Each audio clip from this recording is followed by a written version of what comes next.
సరే ఎవరో వైజాగ్లో చనిపోతేనో లేకపోతే చనిపోతున్నారంటేనో లేదంటే విజయవాడలో చనిపోతున్నారంటే ఒక పెద్ద ఆవిడ అంటేనో లేదంటే చిరంజీవి గారి ఫ్యాన్స్ మన నూర్బాయ్ లాంటి వాళ్ళు లేదంటే కళ్యాణ్ గారి ఫ్యాన్స్ మన ఎవరో అంటేనే వాళ్ళందరికీ నేను వెళ్ళి పర్సనల్ సార్ ఇక్కడ నుంచి విజయవాడ వెళ్ళాను సార్ ఎవరినో కలవటానికి ఒక లేడీని ఒక వైజాగ్ వెళ్ళాను ఇక్కడ నుంచి ఎక్కడో ఉప్పలు ఉంటే ఎక్కడో దాటి ఉంటే అక్కడికో వెళ్ళాను. అలాంటిది నా ఓన్ ఫ్యాన్స్ నాకు నా ఫ్యాన్స్ అంటే ఎంత ఇష్టం మీ అందరికీ తెలుసు. అలాంటి నా ఓన్ ఫ్యాన్స్ నా ఓన్ థియేటర్లో నేను ఉన్న ప్రెమిసెస్లో అలా జరిగిందంటే నేను వెళ్ళి కలవనాలని ఆ కలవాలి నాకు ఉండదా? అది మినిమం కదా. అసలు ఎవడైనా వెళ్ళి కలుస్తుంది ఎందుకు కలవను నేను కలవపడడానికి ఓన్లీ రీజన్ ఏంటంటే I'm legally I'm tired I can't go. అంత మాత్రం నేను స్పందించలేదు అని అంటానికి కూడా లేదు. సో నాకు ఏం చేయాలో తెలియక నెక్స్ట్ డే సరే వాసు మనం వెళ్ళకపోతే బాగోదు ఏం చేయాలో తెలియక అప్పటికప్పుడు ఒక వీడియో పెట్టా. ఎందుకంటే నేను కూడా షాక్లో ఉన్నా, జెన్యున్లీ నేను కూడా షాక్లో ఉన్నా. అరే ఇలా అయింది ఏంటి ఎటు కాకుండా హాఫ్గా ఉన్నాను నేను జెన్యున్ చెప్పి హాఫ్ ఉన్నాను. నేను ఇప్పుడు కూడా కొంచెం హాఫ్గానే ఉన్నాను. నాకు తెలుస్తుంది నేను కరెక్ట్గా సెంటర్డ్గా లేను, కొంచెం ఆఫ్లోనే నాకు తెలుస్తుంది. ఎనీవేస్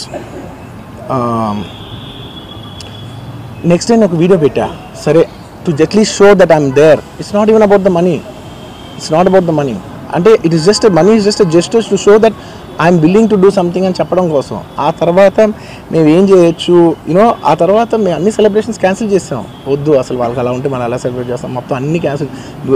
పెద్ద పెద్ద ఫంక్షన్స్ అక్కడ కర్ణాటకలో అక్కడ ఇక్కడ పెద్దగా చేద్దాం అనుకున్నాం. వద్దులే ఇంకా దీని తర్వాత అన్నీ షట్ చేసానని చెప్పేసి ఇంకా నా ప్రయత్నంలో నేను ఏం చేశానంటే డాడీ మీరు వెళ్ళి కలవంటే ఆయన కూడా కలవకూడదు అన్నారు. ఓకే ఒక స్పెషల్ పర్మిషన్ పెట్టి నువ్వు వెళ్ళు, పోనీ మా ఫాదర్ ఇన్లా పంపించండి, లేదంటే సుకుమార్ గారు పంపించండి, లేకపోతే వాళ్ళ వైఫ్ని పంపించండి, లేకపోతే ప్రొడ్యూసర్స్ పంపించండి, బన్నీవాసన్ పంపించండి. ఇలా ఎప్పటికప్పుడు అప్డేట్ తెచ్చుకుంటున్నాను to know what is happening with the kid. అంతే తప్ప నేను అసలు ఏం కేర్ చేయట్లేదు. ఇలా కొన్ని ఫాల్స్ ఎలిగేషన్స్ క్యారెక్టర్ అసాసినేషన్ మాటలు వచ్చినప్పుడు మాత్రం చాలా బాధ వేస్తుంది. నేను ఎన్నైనా తీసుకోగలను, నన్ను నమ్మండి, మీ అందరూ తెలుసు ఐఎమ్ స్ట్రాంగ్ పర్సన్. నేను చాలా ఫేస్ చేస్తాను, నేను తీసుకోగలను, నేను తట్టుకోగలను. కానీ ఇలాంటి అన్నప్పుడు మాత్రం ఇంత లో పాయింట్లో ఇట్స్ జెన్యున్లీ లో పాయింట్. నాకు జెన్యున్లీ ఇట్స్ అ లో point.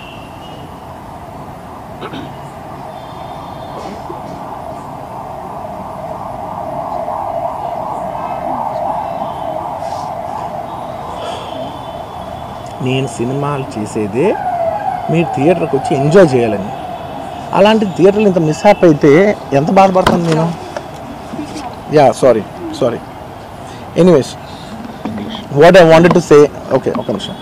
What I wanted to say is it's a very unfortunate accident and also genuinely I'm a believer in అంటే బయటే కాదు generally me as a person ఇలాంటిది ఒకటి జరిగినప్పుడు ఏదో మీడియా కోసం ఇంకోళ్ళ కోసం నేను సుకుమార్ గారు చాలాసార్లు మాట్లాడుకున్నాం. డార్లింగ్ మనం ఏం చేయొచ్చు, నేను ఒక మంచి అమౌంట్ పెద్ద అమౌంట్ నువ్వు ఒక అమౌంట్ మైత్రి నుంచి ఒక అమౌంట్ తీసుకుని మనం ఒక ఫిక్స్డ్ డిపాజిట్ ఆ అబ్బాయికి ప్లాన్ చేద్దాం. ఊరికే మనం ఏదో చేతులు దుడిసేసుకుని అలా కాకుండా మిగతాల్లో కాకుండా మనం జెన్యున్గా ఏమైనా చేద్దాం డార్లింగ్. ఆ అబ్బాయికి ఏమైనా ఫిజియోథెరపిస్ట్ పెట్టిద్దాం, ఇలా చేద్దాం అలా చేద్దాం, ఎన్నో విషయాలు మాట్లాడుకున్నాం. అంత మాట్లాడుకున్న తర్వాత నేను కేరింగ్గా లేను సార్. ఎలా ఉంటాను sir? I have the same age kid. నా కిడ్కి ఎలా అయిందంటే నేను అలాగే ఫీల్ అవుతాను కదా. I not a father. ఇన్ని క్యారెక్టర్ ఇంత అసాసినేట్ చేసినప్పుడు ఇట్స్ పబ్లిక్లీ హ్యూమిలియేటింగ్. నాకు చాలా బాధగా, నేను ఇంత చేసినా కూడా నాకు బాధగా ఉంది సార్. ఏమో మన తెలుగు వాళ్ళు బరువు తీసిన పైన పడదామని నేను సినిమా చేస్తుంటే మళ్ళీ లాక్కుంటున్నాం. Anyway it doesn't matter. Okay మీరందరూ నాకు వద్దులేదు అసలు ఇంకా ఎన్ని ఇంకెందుకు మళ్ళీ డబ్బులతో ఇచ్చాం అది ఇది అనిపించుకుంటాను వద్దు. I will take care of them very well. Now ఒక్క నిమిషం let me complete please. It's my only request. నేను ఒక ఫ్లోలో ఉన్నా, మీరు ఒక్క ఫ్లో కట్ చేసినా I'll tell you why. మీరు ఒకవేళ ఎవరు నన్ను ఇన్స్టిగేట్ చేసినా నేను ఎడ్జ్లో ఉన్నా, నేను కొంచెం స్లిప్ అయినా నాకు మళ్ళీ లీగల్గా ఇష్యూ అవుద్ది. ప్లీజ్ అదొక్కటే నాకు కోఆపరేట్ చేయండి please. On humanitarian grounds I request that.